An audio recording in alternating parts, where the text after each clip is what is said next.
I think the thing for me was that I obviously can get into the numbers as a math teacher and nerd out on them, right? But again, I grew up as a not very money motivated kid. And so like when I started actually creating my own personal systems for finance, I realized that I didn't want to spend all my time in the details and tracking every expense.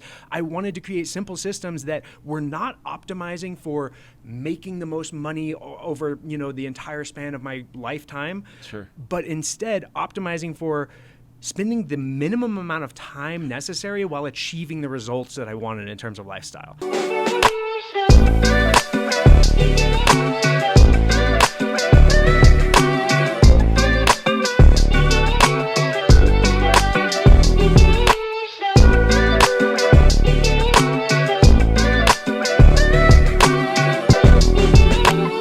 And so like, how do you create systems like that?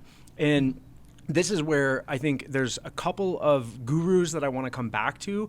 But before I say that, I think that this idea of cash flow becomes really important and valuable when we're thinking about how to create simple systems.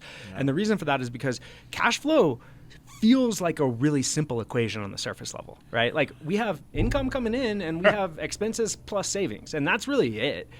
But if you think about the dynamics that are happening there, it's not as simple as it seems, right? And so many of us manage it by feel, but what's really happening is with income, most people's income is variable. Entrepreneurs, certainly, but even for salaried folks, overtime, bonuses, whatever, right? And almost everybody's expenses are variable. And so if you think about the math behind that, that's differential equations.